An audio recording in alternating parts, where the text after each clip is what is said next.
Welcome to another episode of The Pickpocket. Here at The Pickpocket, we utilize the NBA category in the Fanduel app to help you win money. Be sure to follow us on Twitter, and also be sure to like, subscribe to the channel, follow our Twitter to stay up to date with any roster moves / players sitting and games postponed.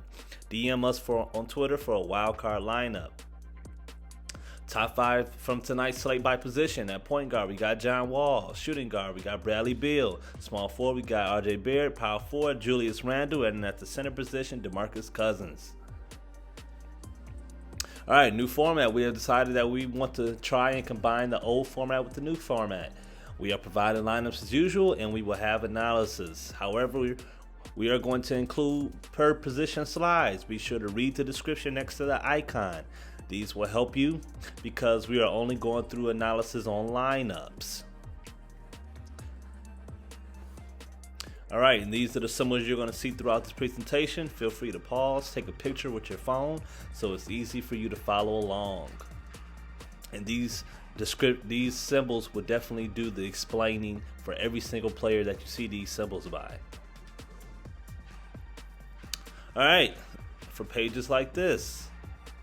Right, we put that symbol next to Lou Williams, and we avoided putting the do not pick sign simply because they will be down. They're 2 stars, and he will get plenty of chances. That being said, Lou Will has been nothing less than atrocious. I repeat, atrocious this season.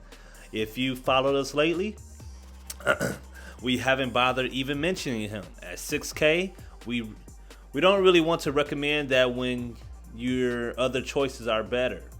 Reggie Jackson might even play better in extended minutes. If he has a good game, if he has a great game, don't be surprised. He's going to get plenty of shots and usage, but he just isn't the same this year. All right, mock lineup. If you're new to this channel, feel free to use 90% of the mock lineup we provide for you guys and substitute players where you see fit to get your own taste for your lineup. All right, so mock lineup. It's only 3 games tonight. So many players out. You will likely see the same players numerous times. Only so many combinations can be had. John Wall wasn't sharp in his return last game from a few games off, but Washington was being down so many players. It will allow for him to be his usual self, and he's going against his old team. I personally expect him to come out furious and have a great game. Conley, Mitchell, and Bogdanovic will be playing to keep their 7-game win streak alive. Bogdanovic has been improving each game. Conley has been solid, but not too crazy. And Mitchell has been his normal self with his average FDP. Burks was a good fill-in for this game because Randle is costly and Barrett is coming off a sluggish game. Batum and Ibaka should see a huge bump in usage in their FDP with no Kawhi or PG in the lineup. Collins will have to play well, but good chance with the LA Clippers roster situation.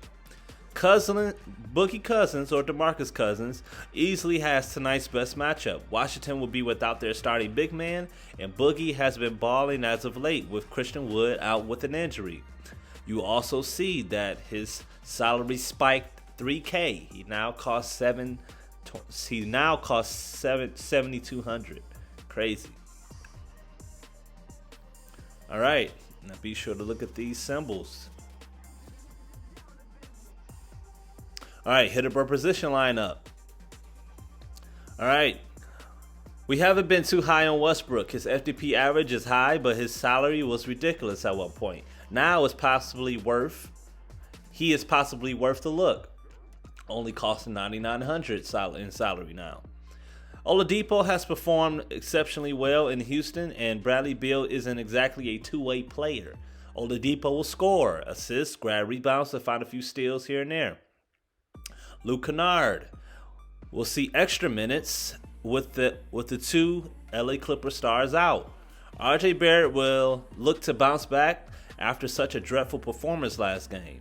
It will be tough versus Utah, but he's having such a great year, he may get it done. Royce O'Neal has slipped as far as choices for us, but he still starts, and he's part of a Utah offense that has the highest 3-point percentage in the NBA. It should be high scoring so he could do multiple things besides score. Rudy Gobert will help you best on the glass and rim protection. I said Gobert on purpose. Be sure to look at these symbols. These symbols will do all the explaining for you for all these guys on this page. All right, late heavy lineup. We don't like to game stack too much here, but this looks nice.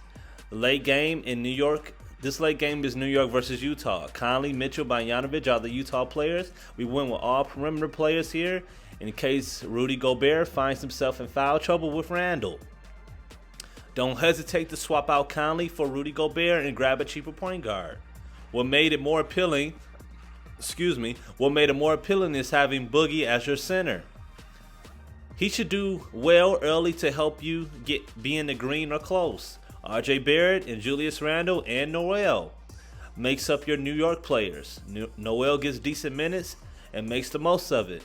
The other two are the stars of the young Knicks team. Rondo could fill in for the injured Trae Young, and that will boost his FDP. He might even drop a triple-double. You never know. Anyway, be sure to look at these symbols for these particular big men right here. Early heavy lineup. All right. Matthews and Gordon are strong fill-ins. Gordon because he plays starter minutes anyway, and Matthews is filling in for those who are out due to COVID. Expect this game to have little defense and plenty of chances for assists, steals, rebounds.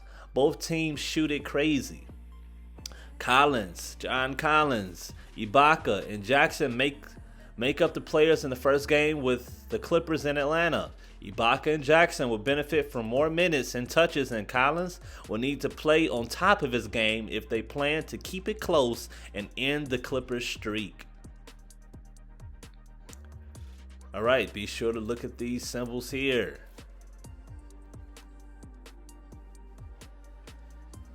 Two most expensive lineup. All right, how wonderful. Your two most expensive players are on the same team, Westbrook and Bradley Beal. It's a good chance they both pop off because Houston defense let Delon Wright and Wayne Ellington give them issues when they played Detroit.